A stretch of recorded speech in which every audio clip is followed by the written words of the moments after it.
Outras informações sobre os projetos ambientais desenvolvidos pela Instituição Evangélica de Novo Hamburgo podem ser encontradas no site ienh.com.br.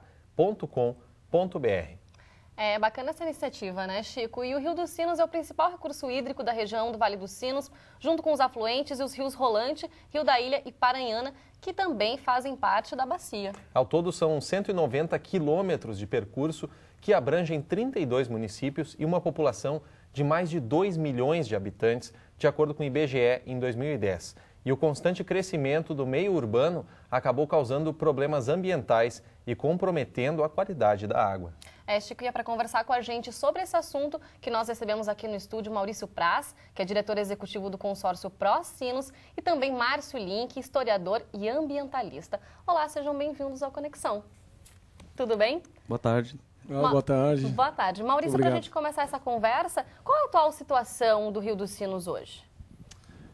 Como nós falávamos anteriormente, em primeiro lugar, gostaria de cumprimentar a todos os telespectadores, cumprimentar ao Márcio aqui, nosso companheiro aí de longas caminhadas. Já tive o privilégio de trabalhar junto com o Márcio e sei da caminhada dele, de muitos anos aí em busca da melhoria, né, do Rio dos Sinos, principalmente agindo assim como um fiscalizador.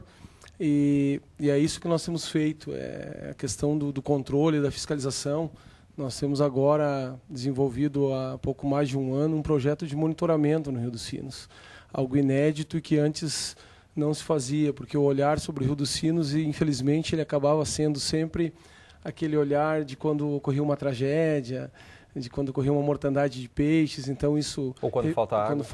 Ou quando nós tínhamos e ainda temos, né, a questão da escassez da água, mas hoje nós procuramos dar um olhar mais preventivo, procuramos ter, então, através do nosso monitoramento diário e também quinzenalmente, percorrendo um trecho aí que abrange toda essa parte mais crítica, então de Campo Bom até Canoas, e nós temos visto que isso tem surtido efeito, porque nós tivemos aí algumas ameaças de mortandades e conseguimos, inclusive, detectar a causa, né, a origem desse problema novamente seria a partir do Arroio Portão, né? Então que nós poderíamos ter tido aí um novo desastre há poucos dias, mas com o nosso trabalho conjunto com prefeituras, com polícia ambiental, com o Ministério Público, nós conseguimos agir e identificar a causa desse problema. Esse problema e o Rio hoje, como é que ele está? Na verdade, eu posso falar desses dados que nós temos agora. Nós também acompanhamos alguma coisa de dados históricos da FEPAM, o próprio SEMAI já tem análise há muitos anos, vem fazendo análise do Rio, mas nós temos notado uma melhora. Felizmente, nós temos notado uma melhora, porque nós sabemos que há bastante tempo já as empresas elas têm sofrido um controle cada vez maior dos órgãos fiscalizadores, principalmente os órgãos ambientais dos municípios têm se qualificado e cobrado muito das empresas. E que a gente vê essa crescente Exatamente. Também, né, Maurício? Da mesma forma, os municípios também têm feito as suas ações. São Leopoldo ampliou seu tratamento de esgoto para 50%, Novo Hamburgo está com obras para chegar a 85%, Campo Bom tem obras, Sapiranga tem obras, do lado de cá, Sapucaia tem obras de tratamento de esgoto, Esteio e Canoas. Quer dizer, então essa parte mais crítica, talvez, da bacia, os municípios também estão agindo, fazendo a sua parte. Claro que isso não é uma coisa que nós vamos ver da noite para o dia. Infelizmente, em saneamento, nós temos talvez essa dificuldade de não conseguirmos os resultados tão rapidamente. Mas o nosso monitoramento, o que ele vem nos dizendo, os números que ele vem nos mostrando, é que nós temos tido uma melhora. Claro que temos problemas, talvez vamos falar disso mais adiante. Sim, a gente vai querer pouquinho saber desses diagnósticos também. Antes eu quero saber do Márcio se ele acredita que o Rio dos Sinos é um rio vulnerável.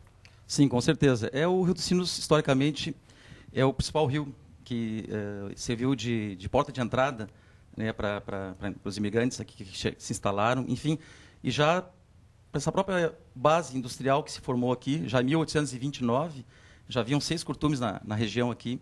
Então, toda essa problemática que o Maurício colocou há pouco, realmente houve uma mudança dos anos para cá, em relação à qualidade da poluição, dá para dizer assim. O rio, anos atrás, ele era conhecido muito pela questão da poluição do ponto de vista industrial, né, e hoje isso realmente está um pouco mais controlado. Enfim, tem os órgãos de meio ambiente, enfim, tem o próprio consórcio, as leis, né? Tudo se avançou um pouco mais. Porém, o que realmente está mais complicado hoje a questão do esgoto cloacal, em que as prefeituras realmente... tratar esgoto não é fácil, é caro tratar esgoto. Então, realmente, é uma dificuldade nelas conseguir recursos para isso, mas, enfim, estão indo atrás, né? Então, o maior problema hoje é o tratamento do esgoto local, esgoto doméstico, que é o que sai das casas. A questão do lixo, em parte, foi resolvido, comparando com os anos atrás, quando, na década de 80, já o movimento ecológico conseguiu, por meio de denúncia, por meio de ações do Ministério Público, enfim, ações judiciais, conseguiu fazer com que as prefeituras retirassem os lixões da beira do rio, que todos eram em lixões da beira do rio, mas eram também embanhados, que formam esse ecossistema único chamado Rio dos Sinos. Né, que a gente tem que olhar o Rio dos Sinos não como aquela calha que passa apenas embaixo das pontes, e sim os seus afluentes, que são os seus arroios, né, que abastecem o rio, e os seus banhados, que são o leito maior do rio em época de cheia. Márcio, o Maurício comentou antes de uma melhora no rio nos últimos anos. Será que esses desastres ambientais, como o que aconteceu em 2006, aqui da mortandade dos peixes, será que finalmente serviu para alguma coisa, para que realmente se tomasse uma atitude, especialmente dos governos e dos governos municipais, para cuidar realmente do rio? Eu acho que sim, porque desastres em relação à mortandade de peixe sempre ocorreram no Rio dos Sinos. A questão é que este tomou um vulto enorme, até em função, acho que, da própria conscientização, os próprios meios de comunicação replicando isso, enfim, foi muito importante para divulgar essas questões e sensibilizar mais, né, o poder público, sensibilizar os próprios empresários, enfim. Mas é claro que falta também ter uma visão mais global em relação à questão ambiental, não apenas olhar a questão aquática apenas, enfim, todo o desenvolvimento da região do Vale do Rio dos Sinos tem que estar ligado às questões ambientais do ponto de vista da sustentabilidade. Ou seja, temos que pensar que cidade queremos, isso falando em cada uma das cidades que compõem o Rio dos Sinos, né?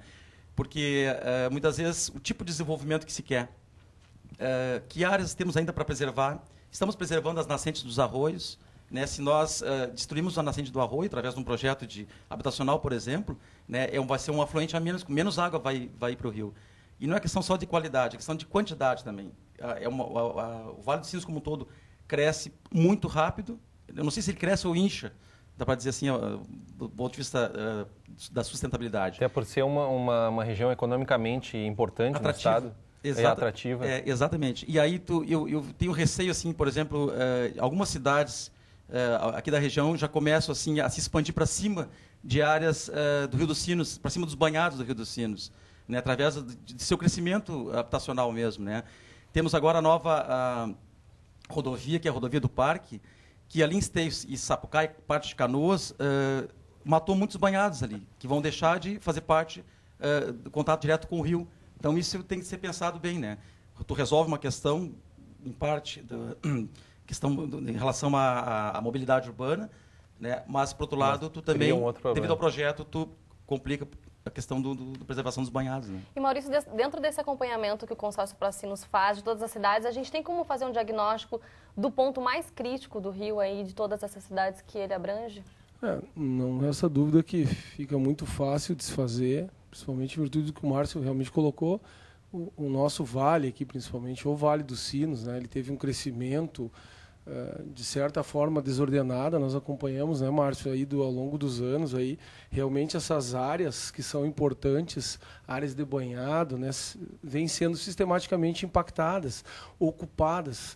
Que, como o Márcio falou, não podemos olhar apenas o rio, mas a qualidade dele também está na questão dos seus mananciais e nos próprios banhados, que muitas vezes servem de filtro, né? Tem aquele efeito esponja, retém a água e depois devolve a água para o rio, né? Tem, de certa forma, também capacidade de filtrar algumas impurezas, né?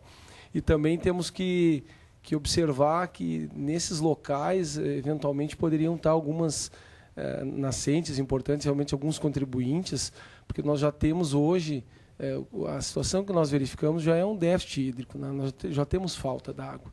Já não há em determinadas épocas do ano, isso é visível, não precisamos nem entrar, não há água, né, para todos. Né? A gente sabe que a gente vai chegar no verão agora e tem essas questões, às vezes, de falta de chuva, a questão do racionamento, quer dizer, isso tem a possibilidade disso voltar a acontecer aqui na região? Na verdade, sim, nós dependemos quase que exclusivamente aí de ter chuva, de ter água. Torcer para que tenha. Torcer. Nós ainda contamos, isso é uma coisa que pouco se fala, o Márcio tem conhecimento disso. Nós só não temos uma situação talvez ainda pior aqui no nosso trecho, então, na divisa entre Parobé e Taquara, abaixo, né, vamos dizer assim, a jusante, porque nós estamos recebendo através do Rio Paranhana, que é um dos principais afluentes, uma água de transposição que vem do Rio Caí. Então, no município de Canela, há uma transposição, uma tubulação que passa por dentro do morro para a geração de energia da serra. Que poderia estar muito pior a situação. A gente vai querer conversar um pouquinho mais. Pior, realmente. Então, dali vem um pouco de água do Rio Caí e acaba nos abastecendo aqui, para vocês verem como a situação é crítica. É crítica mesmo. Bom, agora o Conexão faz um rápido intervalo e na volta a gente continua falando sobre a preservação do Rio dos Sinos. Você pode aproveitar o intervalo e participar do nosso programa pelos nossos endereços conexãotv@unicinos.br ou pelas nossas redes sociais no facebook.com/tvunicinos e no Twitter @tvunicinos. Nós já voltamos.